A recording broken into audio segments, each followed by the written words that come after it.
Presentatio and welcome to Inside Albania. I'm pretty sure you know who I am by now, but just in case, I am Alice Taylor.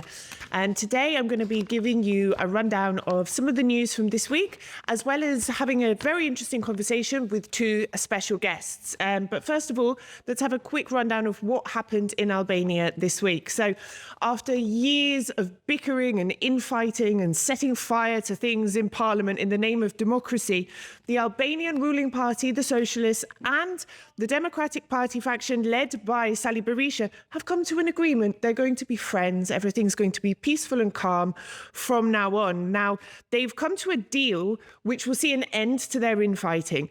And this is in return for the establishment of two parliamentary investigative commissions that will focus on electoral reform and changes to the judicial reform process. Now, exactly what form this is going to take and what concessions will be made by both sides and how long this truce will last remains to be seen. Also this week, Albania's Supreme Court announced the case that 21 January 2011, when 4 protesters were killed during a protest in front of the Prime Minister's office, will be handled by the country's Special Crime and Corruption Court, otherwise known as SPAC.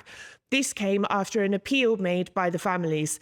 For those that don't know, the case of 21 January, 13 years ago, there was a series of opposition-led protests, which at the time was the Socialist Party, against the Democratic Party government.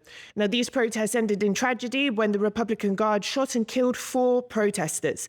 The case has been subject to significant controversy over the years, with a lot of blame shifting and theories of who is responsible being traded. So the fact it's now going to be seen by the highest court is a step in the right direction. So Albania has been in the headlines, not just locally, but around the world recently, mainly to do with the opening of a new NATO military base in Kočova. I'm joined in the studio today by Artem Mekolari, retired captain, former commandant in charge of the Albanian Navy, PhD, and teaching at Alexander Moisu University in Durrës. It is an honor. Welcome to Inside Albania. Thank you for your invitation. Now, let's dive straight in. So as I mentioned, Albania has taken some bold steps recently. The old airbase that used to be in Stalin City. Now, I love this story, you know, that during the time of communism, it was named Stalin City when Albania was close to the Soviet Union. Now it's named Kočova, which is, you know, slightly more neutral. But Albania with NATO funds have turned this base. They've reconstructed it, rehabilitated it, and it's going to be used by NATO as a base in the region, which is great. Now, Albania has also offered up Porto Romano as a port to NATO. From what I understand, this hasn't been decided on yet. This is huge for a relatively small country in the Western Balkans. To me, this is a huge thing to have 2 potential NATO bases in one country. Now, I want to ask you, how did we get here from 2009, when Albania joined NATO, to having potentially 2 NATO bases? This is due to the commitment of Albania as a member of NATO and prior member of NATO. So Albania has participated in almost all the NATO operations abroad. And also, before joining the NATO, we have been part of the operation. We have been part of operation in Afghanistan, in Bosnia, Kosovo, Iraq, and many other countries. So the contribution of Albania in NATO is huge, not in the last 15 years, but starting from 1994, when Albania asked to be a partnership for peace member and was accepted. So when we talk about the Kočova air base, this is, let's say, working together with NATO is a contribution and is a second most important day for Albania in the NATO membership. After the membership in 2009, this is the second one. But there is more, because this naval base, this air base, is, as we said, is available to NATO, because it will be under the Albania Air Force Command. But NATO has invested in the infrastructure, making this base available for their, let's say, units, air units. Why they need to invest? Because Albania doesn't have aircraft. So we have to make it available based on the NATO standards, available for the NATO aircrafts. So they invest in the security issues, they invest in command and control, communication, and other infrastructures which make that available based on NATO standard. It will be a NATO tactical base, which means that it will be used based on the operational requirement. It's not 350 days used by NATO. We will maintain it, we will keep it operational, and it will be used for NATO operational purpose, especially in the Western Balkans. And will it be used, I mean, just and forgive me because I am not a military person, so I don't know all the correct terms, but will it be used when there are operations as a base, or will it be used to repair aircraft or to refuel, restock? We call it forward operational base, which means it doesn't have the full options as a home base has. Okay. So it doesn't have the repair capacities. It doesn't have the facilitation for the crews and their families. It has the possibility or the options for logistic purpose to accommodate to logistic support, ammunition support, everything which is necessary for a short time operational requirement. And we are talking for hosting up to 6 aircrafts, fighters, and 2 logistic one. So that's the maximum strength that the Kuchova Air Base will offer. So it's to be used short term, planes coming and going. And in this way, having a forward operational base, the NATO is capable to fulfill some requirements, tactical requirements like flexibility that the airplanes must have, which in fact fulfill another requirement, air superiority, and the possibility of targeting targets in the ground in the case of operation.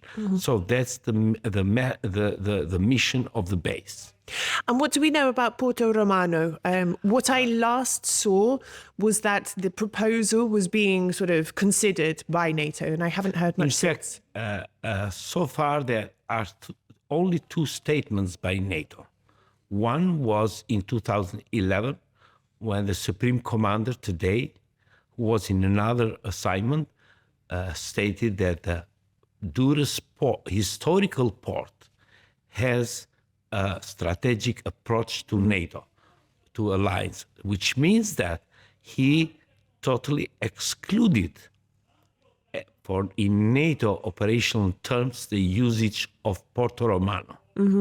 And few days ago, the Albanian telegraphic agency has a communication with NATO with the shape, and finally they stated in the answer, in the reply, that we accept any offer from our allies, but for the moment we are very engaged with increasing the ammunition capacities to Ukraine. So which means that in a certain way, I see that Porto Romano is not the vision of NATO.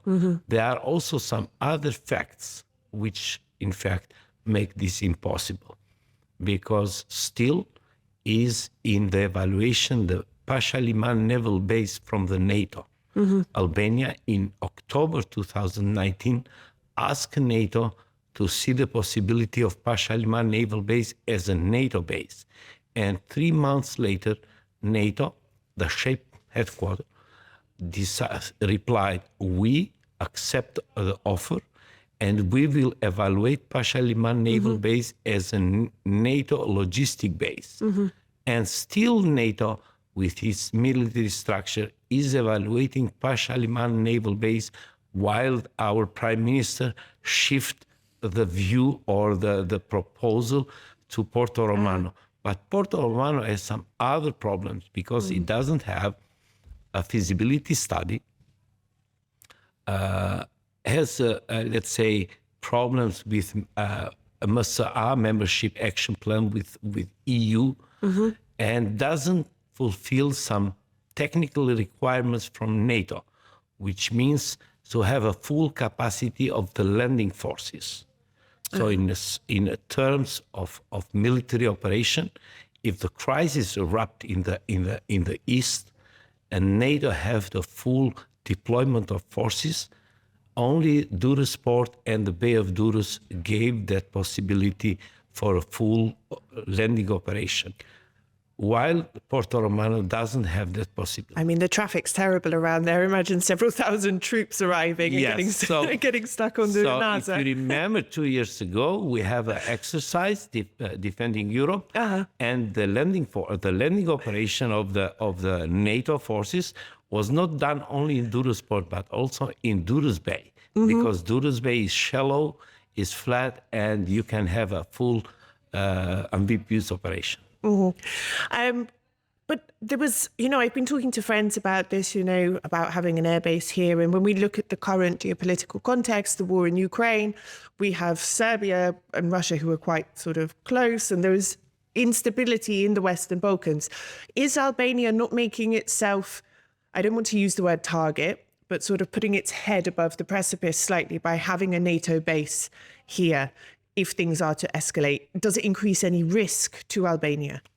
I don't believe so. The Albania was chosen for the reasons that I gave, that I talked earlier before, but also for another strong reason.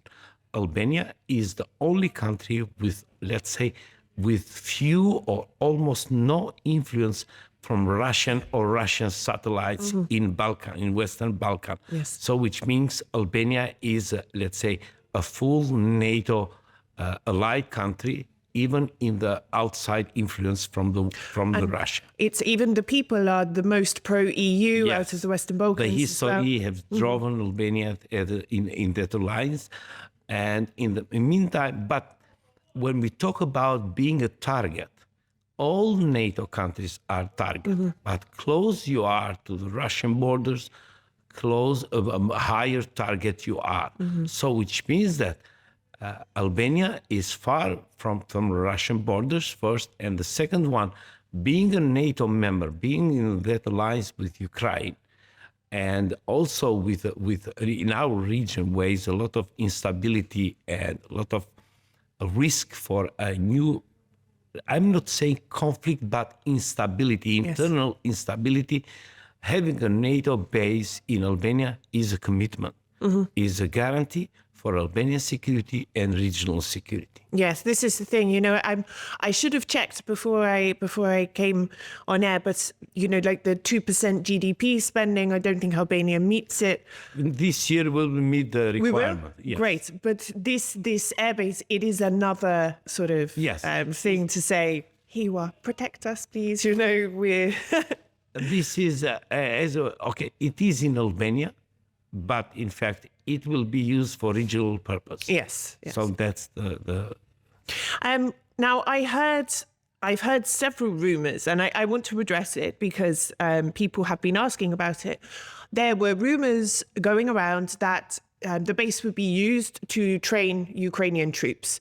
Now this was probably Chinese whispers in the media, but I don't think this is something that's going to happen. So far, is no any statements from Albania or NATO regarding that initiative to train the Ukraine pilots. But even if it happens, is part of our engagement. Yes. So it's not something that we put ourselves in risk. We are at risk as NATO, as every NATO member. So this is something. Albania, I support the idea that Albania have to do everything to support Ukraine. We are a small country with a small budget, but we have the possibility to help Ukraine and to be engaged with NATO with our infrastructure. Yes. So that's the way how we must work to move forward, to cooperate and to be engaged and to cooperate with NATO and our allies in order to increase our contribution. Yeah, we can't pledge billions of euros in aid or ammunition or anything. So there are other ways that we do this, which brings me on to the next question. Prime Minister Edi Rama told me in an interview just before the Ukraine summit in Tirana that it's time for the Western Balkans to play a bigger role in Europe's security. You know, that Europe, the EU, needs us as maybe more than we need them. You know, we play a crucial role in ensuring their security and European values. Do you believe that this is correct? And is this NATO base a part of this? We have to divide it, to split it into two parts, as a geopolitical actor and as a value.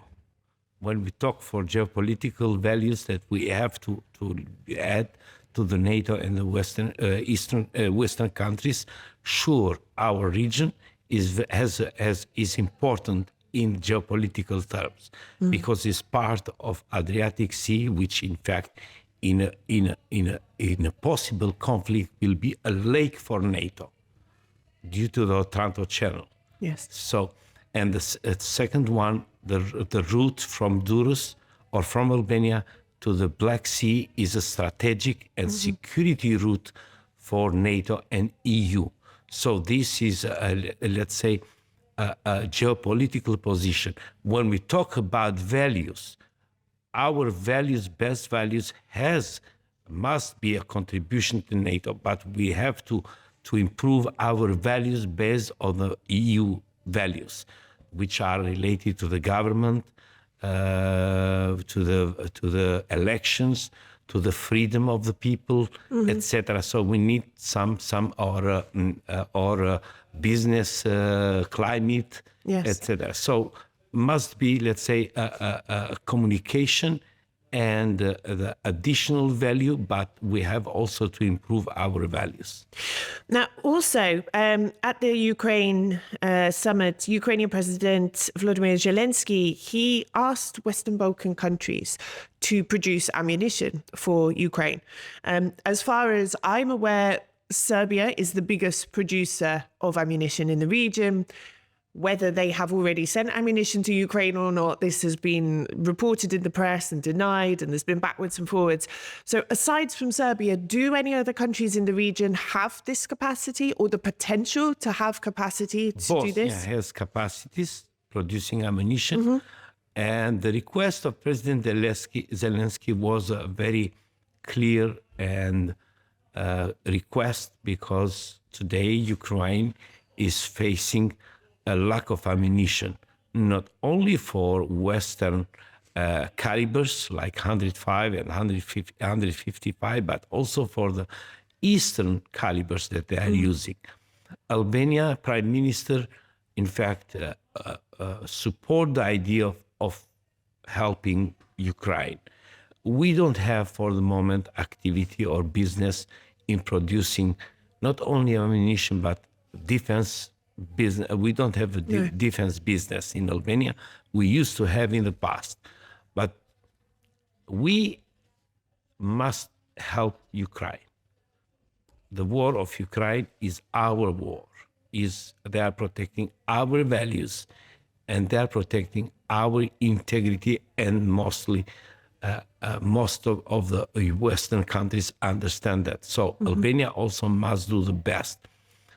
There are several ways to do that. First, to increase or to start the ammunition business in Albania. But it will need time. The second one is Albania can be an ammunition hub. There are many countries who have ammunition, but they have political restraints to send ammunition to Ukraine. So Albania can be an ammunition hub for Ukraine. So there are ways that, but... this has happened in Europe already, I think, with, I can't remember exactly, there were some countries that were neutral and therefore cannot give ammunition directly, but they were sending it to another country, which was so then... Albania can't do that to be ammunition hub for Ukraine. There are several countries in the east, NATO countries, who, due to some political implication, cannot send directly, like Poland, for example, Romania, Bulgaria, even Yugoslavia, Serbia. I'm sorry, even Serbia cannot send. So we can be used as ammunition hub, and we can help Ukraine until we will build our capacities. In terms of Albania building its own capacities, I mean, how is it feasible to envisage a defense sector in Albania, producing various military equipment, be it ammunition or other forms of defense equipment? Is it feasible, or is it something that needs a decade, 2 decades to be established? And nowadays, to build a defense business, it's not so difficult because you may have a foreign partner. And you may invest in that sector, a joint venture. But the point is why we need to invest. First, we need to invest for Ukraine. And what we'll see in the horizon, we see a common threat in the future. As you see, the defense budget of the many countries are increased. Military capacities are increased in weapon, let's say. So which means that even Albania has started slowly to increase the capacities. There will be a time when the capacity will be increased faster. So even for our needs or our neighbors who has no capacity, like Montenegro or Northern Macedonia, so we can have, or Kosovo, we can have, let's say, our business, and we can share this business also with our NATO members or Kosovo. And just a quick question for listeners who are foreign. What is the capacity of the Albanian armed forces in terms of the Navy, the Air Force and land forces? Today, the maximum strength is 8,500. And from 8,500, military strength is the total authorized is 6,500. So the biggest part of that, it belongs to the army, and Navy and Air Force has, let's say, Navy is about 800 plus, and Air Force 600 plus. And but we have some other small organization under MOD or General Staff, which in fact are filled with the joint personnel. Now, I have a question. I work for media in Brussels as well, and I'm seeing lots of countries in Europe are starting to look at mandatory conscription, like mandatory military service of some form, be it you have to do it, or there's a Nordic model where people fill out a questionnaire, and ones who are quite likely to be suited for military jobs are then given an offer, basically. Do you think Albania would ever consider something like this? Do you agree with the sort of mandatory service for youth? In general, I agree, not exactly with the terms that we used to have in the past, mandatory service, because the requirements from our forces today is 500 to 600 new recruiters every year. And the number of people who are graduated by the high school is only in Albania. I'm not talking abroad, which is 50% of the total number, is about 17,000. So the number in general, so the requirements are very little compared to the numbers, availability of the numbers that we have. But we need to have a kind of engagements of the people who are graduated from the high school or who have a certain age to be educated with the military culture. Yes, even a summer school, a mandatory 6-week program. 6-week program. If you need volunteers, my daughter is ready. You can call it mandatory service, but it will be a kind of military education as a mandatory, and also it increases some strength in the country, like a military or the coming, let's say, you give the idea we are not going to live as we lived until now. We will have a possibility, let's say the threat is different. They have a different kind of education and discipline. So they are more engaged in the problems in the country or the risk and the threats the country is facing, which makes them more, let's say, cautious of the future. I think it would be good for all students once they graduate to have, be it 6 weeks, a month, whatever, I'm going to sound like my mother here, to teach them some discipline, some life skills, some survival skills. Many countries have that, let's say, schools, or let's say, you call it schools. Some countries call it mandatory service, but it's not part, let's say, the strength of the people of this contingent is not as a strength of the armed forces.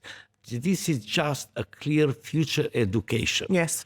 Is not part of the military service. But then maybe from those people, some of them will want to join. Sure, and they have a kind of education. Yes. They have a better idea about military, and it increases also the perception about military. Yes. Arta, thank you so much. This was really interesting. I wish we had more time to talk. Thank you very much. I appreciate it.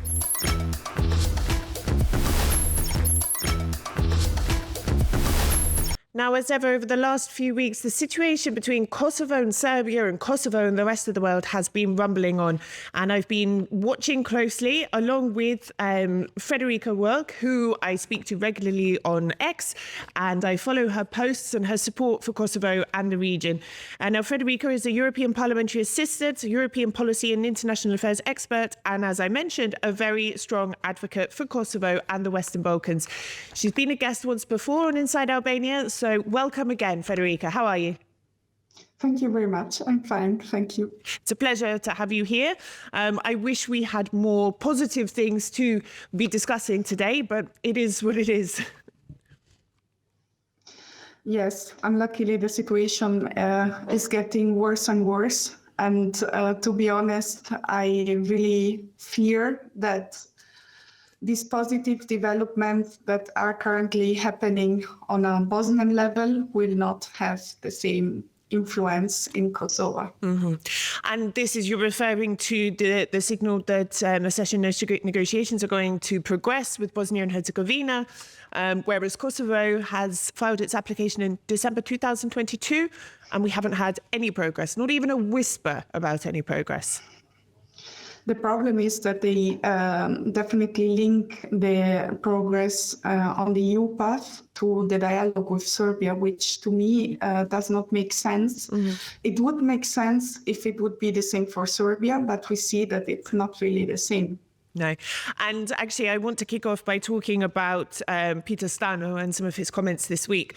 I was horrified, actually. There was that photo that surfaced of the former Serbian ambassador to the US, who's likely to become the next prime minister of Serbia, sat having what appeared to be dinner with a wanted criminal who admitted to the terrorist attack in Kosovo in September. And Peter Stano's response to this was, well, it's not really my business who meets who in Serbia or who has dinner. And I just found this staggering from someone who lectures Kosovo on, you have to be more European, you're not being very European, you need to do better. And then to have this going on and him like, well, it's not really my business who has dinner with who.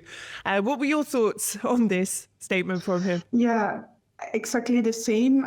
Plus also the fact that they continue to say there is not enough evidence for investigations on Banjska. First of all, it's not true. The Kosovo government has sent a complete report. Yes. Even more complete than other kind of reports, which really explains the role also the Serbian government played in this terrorist attack. And it's unbelievable that how many months after, 8, 9 months after the attack, there is still no reaction, there is still no consequence, there is nothing at all. I mean, silence. He repeats ad verbatim, we haven't had a final report, we haven't had a final report. So I asked the Kosovo government, have you sent a final report? And this was unquotable, anonymously sort of quoted, but from a very official source. And they said, but we've submitted everything. We've submitted, the result of our investigations, evidence, what else do they want from us? And I asked Peter. I sent Peter an email. Now, normally he gets back to me. He can be quite short in his communication, but I asked him. And I said, the Kosovo government have said that they've submitted everything possible related to the attack. But you are saying you haven't had a final report. So I asked, have the Kosovo government provided the relevant EU institutions with documents, evidence, and what it refers to as proof of Serbia's involvement in the attack? If so, when was it received and what has been received? I then also asked for clarification. When you refer to an official final report, what format do you mean? I mean, is there a Word template that they have to sort of fill in? I mean, I don't know, be specific. I also asked him, what is missing from what you've been given so far, which means that you cannot consider that as a final report? He didn't reply. I sent 3 reminders. I also sent it to other people in his office who sometimes reply if he's on holiday or whatever. So 1, 2, 3, 4 reminders. And nobody has replied to me at all, 0, which I find quite strange. I would expect that. And I said in the email, there's quite a lot of confusion about this whole final report idea.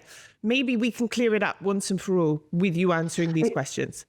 It Nothing. doesn't surprise me, to be honest, that there was no response. But I assure you, I have seen the report that the Kosovo government has sent, and it's complete. It's full of information. There are pictures, there is concrete evidence. And the fact that within the EU, there has been only the resolution of the European Parliament in which Banjska has been explicitly mentioned. But after that, there has been nothing more about it. For me, it's outrageous.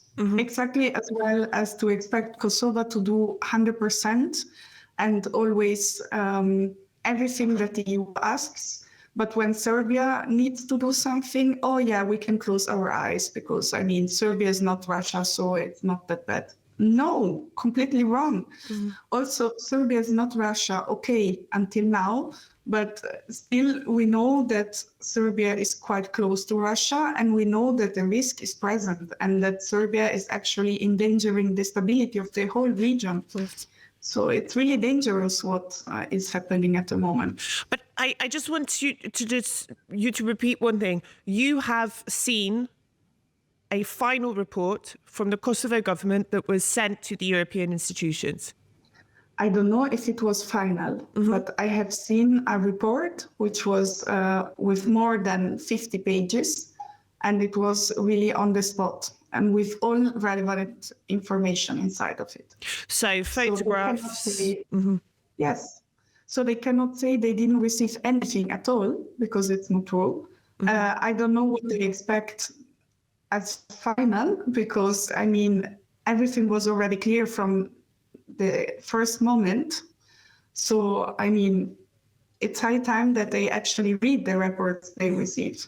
I wanted to ask as well, we had the US envoy to the Western Balkans, Gabriel Escobar, in Kosovo this week. And he said that Kurti is having issues not just with the US, but with NATO and the EU as well. What's behind these comments? Why do they keep saying, he's being difficult? I'm paraphrasing. He's not cooperating. He seems to be cooperating. The monastery decision yesterday, there's elections going to be in the north now. What more do they want? They cannot control him. They fear him because they cannot control him. He is not like Dodik or Vucic, where you can just sign an economic agreement and then you know that this person will stay quiet for a few months and then he will start again eventually. And he's not like this. He is really able to push forward his agenda, which is mainly the protection of sovereignty of Kosovo, which in my opinion is the main point that Kosovo needs to push now. Because I think some people around did not understand that Kosovo is independent still. Yeah. And that this independence cannot be revoked or seen as a protectorate. an independent state and it has all the rights to be sovereign. I mean, we saw this with the dinar euro issue recently.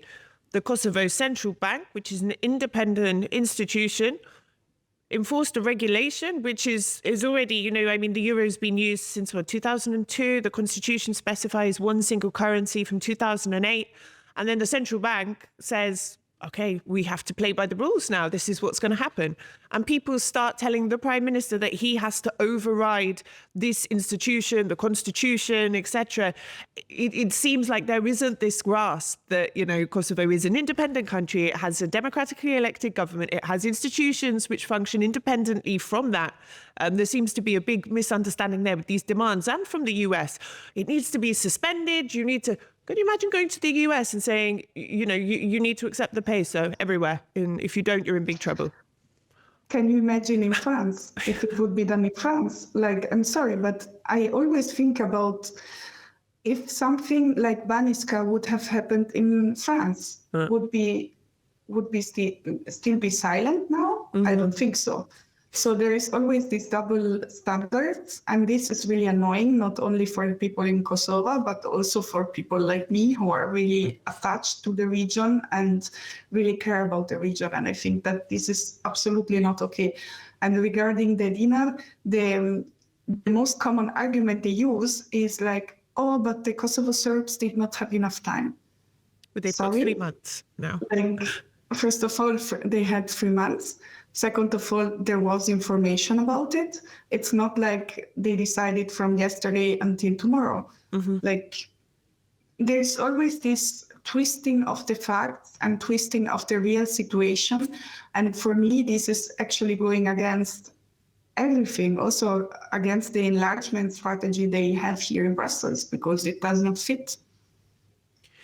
And I mean, do you, in your work with your colleagues, the people around you, do you get into some heated disagreements about this topic? Are you trying to really inform people what's going on here? Are you meeting resistance or lack of understanding from people around you?